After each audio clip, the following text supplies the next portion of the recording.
आप सबका स्वागत है मेरे इस वीडियो में।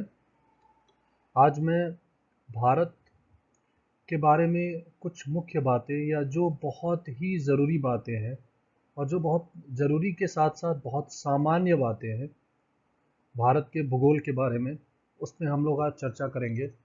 जैसे हमारा स्लाइड का टॉपिक भी आप देख सकते हैं, like India's some basic details, means बहुत ही मुख्य एवं ज़रूरी बातें भारत के संदर्भ में। पहले हम लोग थोड़ा सा जनरल इंट्रोडक्शन लेते हैं, यानी सामान्य परिचय। इसमें पहला हम देखते हैं कि संविधान, यानी हमारे संविधान के पहले अनुच्छेद यानी आर्टिकल 1 में क्या मेंशन है। मेंशन है India, that is Bharat. Means हमारे यहाँ पे इस देश को पुकारने के लिए दो नामों का इस्तेमाल होता है, एक इंडिया, दूसरा भारत। इंडिया जो शब्द है वो शायद पर्शियन वर्ड हो या सिंधु से उसका ओरिजिन है, और दूसरा भारत जो एक महान सम्राट हुए यानी भरतवंशी सम्राट। यानी हम लोग देखते हैं कि जो भरतवंश है जिससे महाभारत भी जुड़ा हुआ है, यानी महाभारत में जो लोग कौरव और पांडव थे उनके जो पूर्वज थे वो राजा भरत ही थे, और उनके नाम पे एक नाम पड़ा इस देश का, भारत। अब दूसरा है कि इसका लोकेशन, यानी इसके लोकेशन की अगर हम बात करें, इसका लैटिट्यूडनल एक्सटेंशन यानी अक्षांशीय विस्तार जो है वो 6 डिग्री 45 मिनट से लेकर 37 डिग्री 6 मिनट के मध्य है। अगर इंडियन मेनलैंड की बात करें तो ये 8 डिग्री 4 मिनट से शुरू होता है। और हम एक और चीज़ भी देखेंगे, ये कहाँ स्थित है। ये नॉर्दर्न हेमिस्फीयर में स्थित है, यानी उत्तरी गोलार्ध में। दूसरा लॉन्गिट्यूड, ये लॉन्गिट्यूड के लिहाज से में अगर देखें तो ये पूर्वी गोलार्ध में स्थित है, यानी हमारा भारत जो है वो उत्तर पूर्वी गोलार्ध में स्थित है। लॉन्गिट्यूड के अगर एक्सटेंशन देखें तो वो 68 डिग्री 7 मिनट से पूर्व से लेकर 97 डिग्री 22 मिनट पूर्व तक है। यानी इसका जो देशांतरीय विस्तार है वो तकरीबन 30 डिग्रियों का है, यानी काफ़ी बड़ा देशांतरीय विस्तार है। अगर नॉर्दर्न मोस्ट पॉइंट की बात करें तो वो इंडिया कोल है, जो अब लद्दाख केंद्र शासित प्रदेश में है। पूर्व में ही वो जम्मू कश्मीर राज्य का हिस्सा था, में स्थित था, लेकिन आज वो लद्दाख केंद्र शासित प्रदेश में स्थित है। दूसरा सदर्न मोस्ट पॉइंट जो है वो इंदिरा पॉइंट है, जो अंडमान निकोबार यानी कार निकोबार आइलैंड में है। और अगर हम इंडियन मेनलैंड की बात करें तो वो कन्याकुमारी जो है हमारा सबसे दक्षिणी छोर है। Kanyakumari is the southernmost point of Indian mainland, whereas Indira Point is southernmost point of India, particularly established in Car Nicobar Island, means it is southernmost point of Andaman Nicobar Island.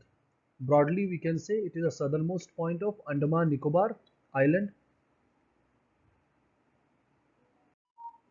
दूसरा extent, north to south extent अगर देखा जाए तो वो 3214 kilometre का है। और अगर ईस्ट वेस्ट यानी पूर्वी पश्चिमी विस्तार देखा जाए भारत का तो वो 2933 किलोमीटर का है, यानी east west extent 2933 kilometre, whereas north south extent is 3214 kilometre. अगर इसके फ्रंटियर्स की बात की जाए तो इसका लैंड फ्रंटियर यानी क्षेत्रीय जो लैंड फ्रंटियर्स है, या हम लोग बात करें जो हमारे क्षेत्रीय सीमा है, वो 15,200 किलोमीटर का है। लेकिन यहीं पे तटीय सीमा जो है वो 7,516 किलोमीटर का है। अगर हम आइलैंड की बात करें, अगर आइलैंड को निकाल दें, सिर्फ मेनलैंड यानी हमारी मुख्य भूमि की समुद्री सीमा की बात करें तो वो 6,100 किलोमीटर का है।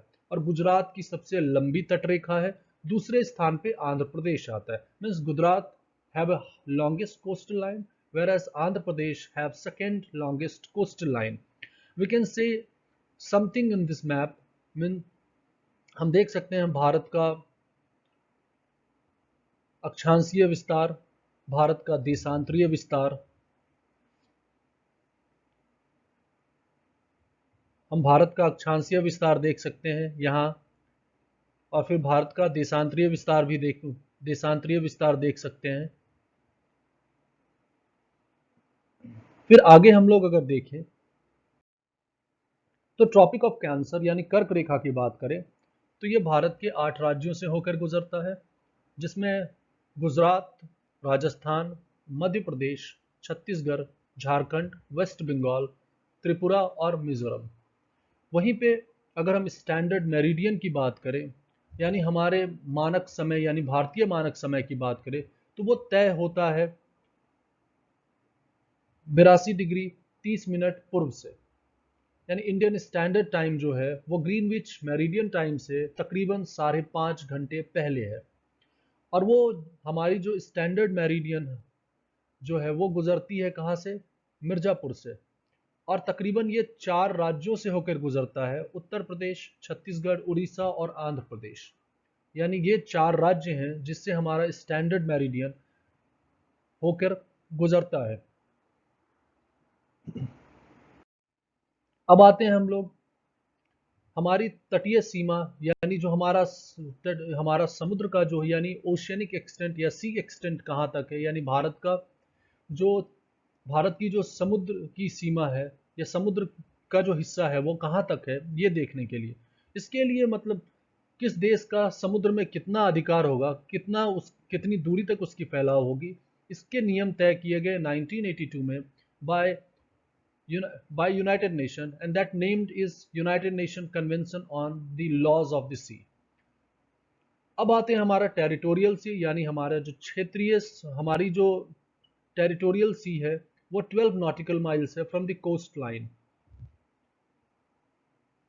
यानी हमारी जो क्षेत्रीय समुद्र है हमारा वो तकरीबन 12 नॉटिकल मील है फ्रॉम द कोस्ट लाइन, यानी अगर हम उसे किलोमीटर में देखें तकरीबन 22 किलोमीटर के आसपास, क्योंकि एक नॉटिकल माइल्स में तकरीबन 1.85 किलोमीटर होता है।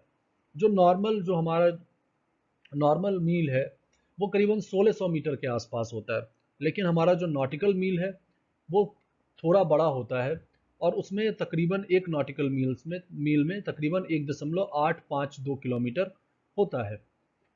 अब आते हैं हमारे उसके बाद कंटिग्यूअस जोन, वो तकरीबन 24 नॉटिकल मील है हमारे कोस्टल लाइन से। अगर हम बात करें कि टेरिटोरियल सी की सीमा से, तो वो टेरिटोरियल सी की सीमा से 12 किलोमीटर तकरीबन उसका, और 12 किलोमीटर 12 नॉटिकल माइल्स का उसका फैलाव होता है। अगर हम एक्सक्लूसिव इकोनॉमिक जोन की बात करें तो वो 200 नॉटिकल मील की होती है हमारे बेस लाइन यानी कोस्टल लाइन से, वो 200 नॉटिकल मील के बीच होता है।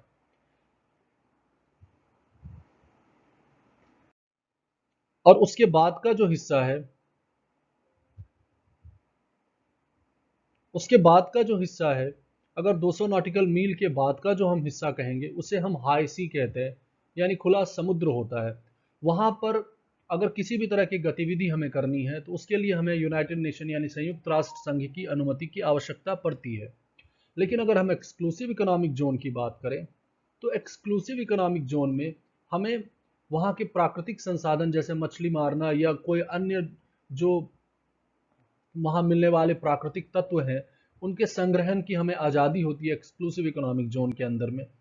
और हमारा जो कस्टम लॉस चलता है वो हमारा जो है कंटिग्यूअस सी तक चलता है, यानी तकरीबन 44 किलोमीटर की जो हमारी दूरी होती है हमारे कोस्टल लाइन से, वहाँ तक हमारा कस्टम लॉस चलता है।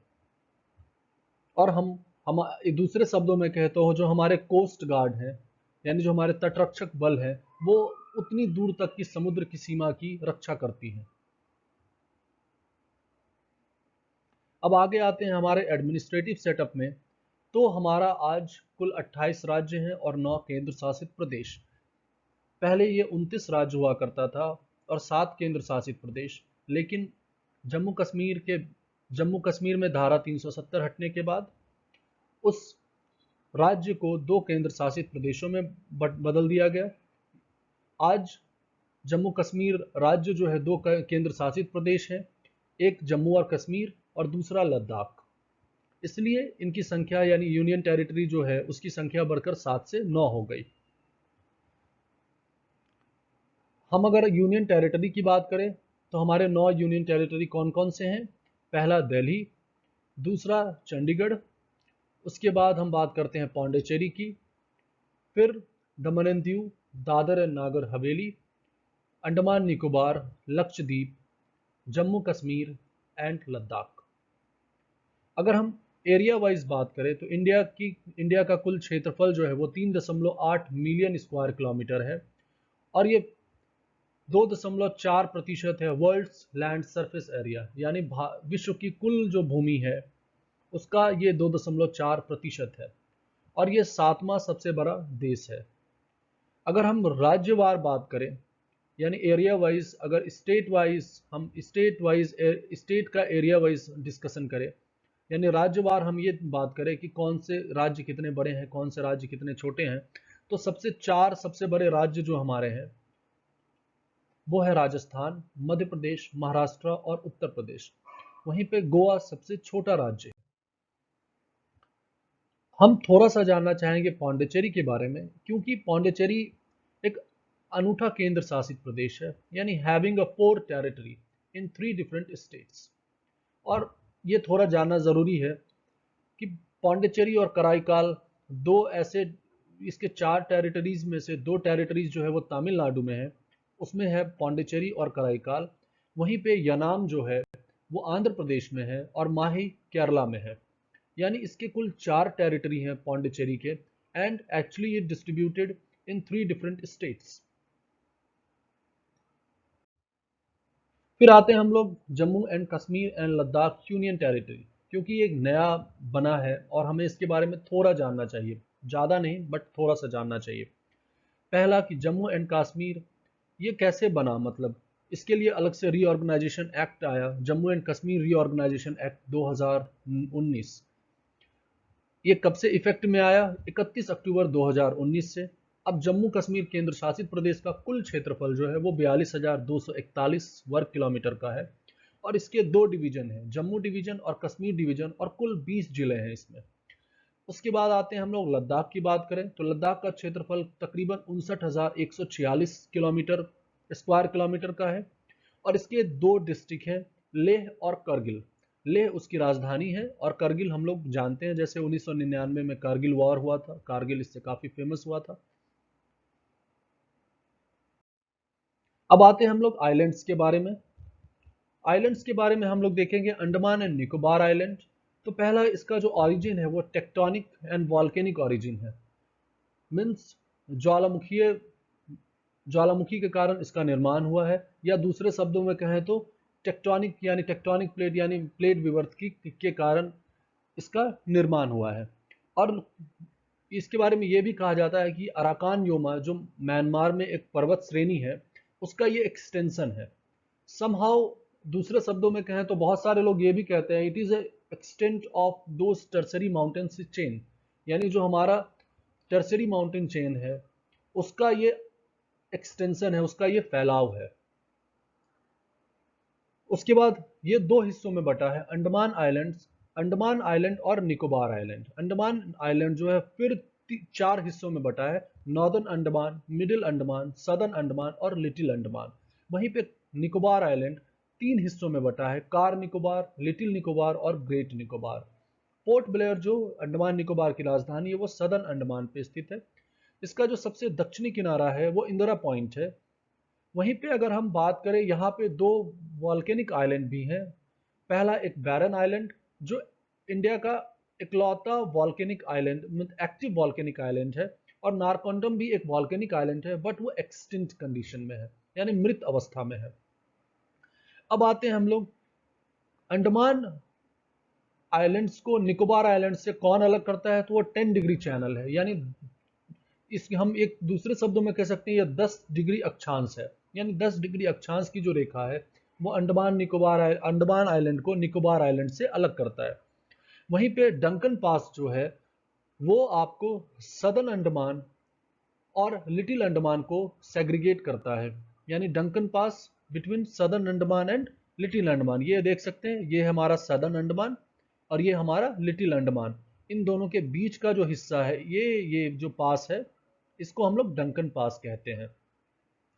अब आते हैं हम लोग Coco strait. It's between Great Nicobar and Sumatra.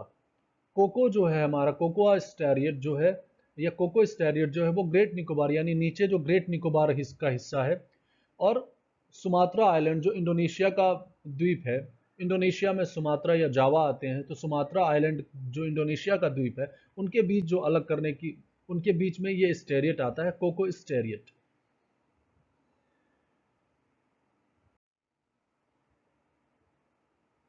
अब आते हैं हम लोग लक्षद्वीप आइलैंड पे। पहला है कि कोरल आइलैंड, ये एक कोरल आइलैंड है। दूसरा यानी एटॉल आइलैंड, ये दूसरे शब्दों में हम कह सकते हैं एटॉल, और मिनिकॉय इसका सबसे बड़ा द्वीप है। अब आते हैं हम लोग कि मिनिकॉय और मालदीव को कौन सी अक्षांशीय रेखा अलग करती है, दैट इज 8 डिग्री। यानी हम लोग कह सकते हैं कि by the 8 degree channel the Minicoy is segregated from Maldives.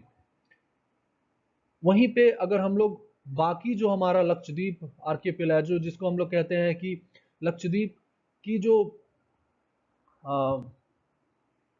जो द्वीपीय माला है, लक्षद्वीप की जो द्वीपीय माला है, वो उसको मिनिकॉय से कौन सा डिग्री चैनल अलग करता है, तो वो 9 डिग्री चैनल है। यानी 9 degree channel segregate the Minicoy island from rest of the Lakshadweep archipelago.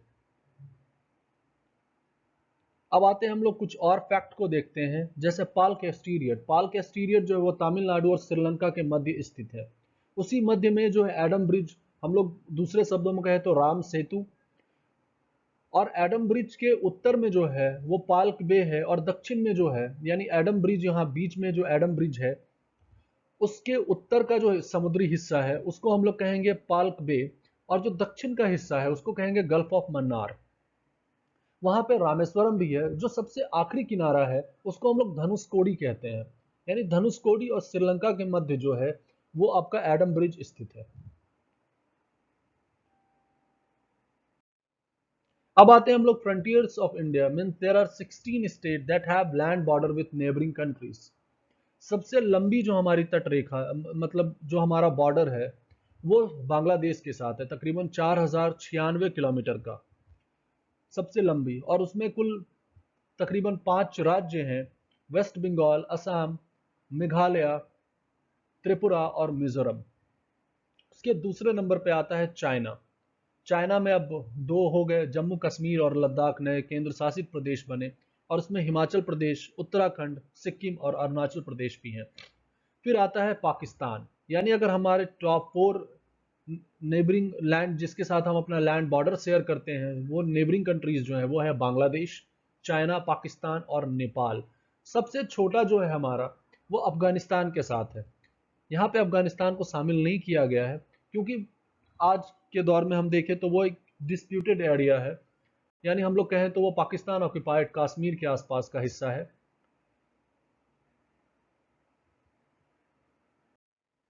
अब आते हैं हम लोग कुछ रेखाओं की बात करें, तो पहला है रेडक्लिफ लाइन, दैट इज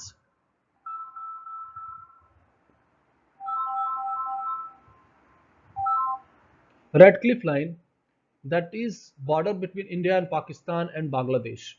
दूसरा McMahon line, that is between China and India in 1914. And then after finally there's a Durand line that is between India and Afghanistan that decided in 1986. Still, if we will see the northern boundary of India in Jammu and Kashmir, means in Ladakh, uh, we can say it in Ladakh Union Territory.